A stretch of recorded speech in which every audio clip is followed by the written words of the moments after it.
నాని గారి స్టేజ్ చాలా పెద్దది. ఇప్పుడు 'చిరంజీవి' గారి సినిమాకే అవును. ప్రొడ్యూస్ ప్రొడక్షన్ ఇస్తాను. చేస్తున్నారు. అవును. సో, అలాంటి 'నాని' గారికి వీళ్ళిద్దరిని తీసుకొని పెట్టి చేయాల్సిన అవసరం ఉందా? రిస్క్ తీసుకున్నారని చెప్పేసి నాకు కొంత అనిపించింది. మీరేమంటారు? అదే ఇందాక మనం డిస్కస్ చేసినట్టు 'నాని' గారు మోర్ ఆఫ్ ఎ ప్రొడ్యూసర్ కన్నా ఒక హ్యూమన్ బీయింగ్ అండి. Is a good human being.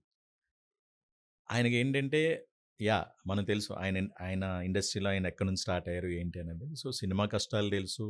ఒక నార్మల్ ఒక మిడిల్ క్లాస్ ఫ్యామిలీ కష్టాలు తెలుసు. అండ్ మీరు ఇందాక అన్నారు చూసారా? లైక్ వీళ్ళు చాలామంది చూడని వాళ్ళు ఏంటి ఇలాంటివి తీసుకున్నారని. ప్రతి ఆడియన్ ఒక్కసారి మనసు మీద చేయబెట్టుకొని ఆలోచించండి. మన ఫ్యామిలీలో ఈ ఏజ్ గ్రూప్‌లో ఉన్న వాళ్ళకి ఈ ఇన్‌ఫాక్చుయేషన్స్, అట్రాక్షన్స్ ఉన్నాయా లేదా?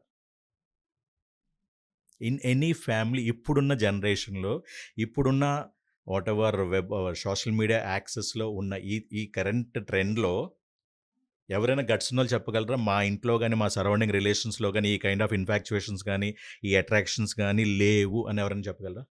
No. Yes. Yeah! So, that's the answer. లేనప్పుడు మీరు maybe some percentage would be there. నిజంగా లేదు అంటే లైక్ మేము ఇదే మా ఇంట్లోనే ఉంటారు, ఇదే గీతలో ఉంటారన్నది ఉండొచ్చు. బట్ డెఫినెట్‌లీ మీకు అంటే డిస్కస్ చేసి ఈవెన్ కోర్ట్ ప్రొసీడింగ్స్‌లో కూడా ఇదొచ్చింది. హ్మ్. అంటే మనం ఈవెన్ 90% ఇలా ఉన్న 10% కూడా మనం కన్సిడర్ చేస్తే 10% వాళ్ళకి ఇంకా జస్టిస్ రాలేదు కదా! ఆ కైండ్ ఆఫ్ థింగ్‌లో ఒక డిస్కషన్ జరుగుతుంటది. సో, ఇలాగా మెజారిటీ ఆఫ్ ద పీపుల్ ఇలా ఉన్నప్పుడు ఏమవుద్దంటే డెఫినెట్‌లీ తెలియాలి.